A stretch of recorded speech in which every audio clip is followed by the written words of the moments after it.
scientists have discovered a new Earth-like planet, and it is way closer than anything we found before. This is Media Lit. I'm Kieran Outshorn, and the planet is called HD 13710b. It's one of those scientific names that just rolls off the tongue. And it was identified by an international team of scientists in Australia, the UK, the US, and Denmark, using 2017 data from the NASA Kepler Space Telescope. I was reading about it today in The Guardian, although, as with any news story that you read and you want to share with your friends, I did a little bit more digging, and I read through articles from the Australia Broadcasting Corporation and the Post from NASA. So, why are folks so excited about this planet? Well, it's pretty much the same size as Earth, perhaps just about 6% larger, and there's a good chance that it sits within what they call the habitable zone, which means that it's close enough to its sun that it could allow for liquid water to form on the planet's surface under a suitable atmosphere. The other dramatic element here is that it is way closer than any other Earth-like planet that we found before.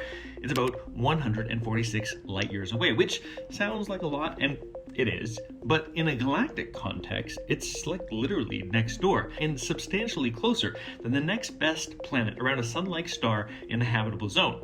That's the delightfully named Kepler 186f, which is about 4 times further away.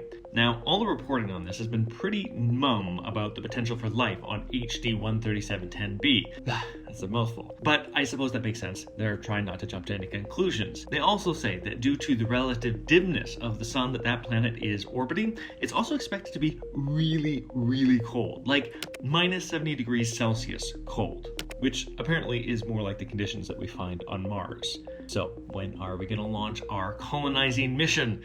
Well, considering that we haven't managed to get humans to places like Mars, it might take a little while, but scientists say that we'd first need to confirm that HD 13710b is indeed what they call an exoplanet. Then, after that, it's going to take tens of thousands of years to get there, at least traveling at the speeds that we're currently capable of. So basically, we're going to need to learn how to travel a lot faster. To be fair, what we really need for prolonged space travel and to allow for constant acceleration and artificial gravity is a fuel source that doesn't take up a ton of space compared to how much energy it outputs. Look out, nuclear fusion! Although that's a whole nother topic and we'll talk about that some other time. So, HD 13710b, just another scientific curiosity that won't be relevant for literally thousands of years?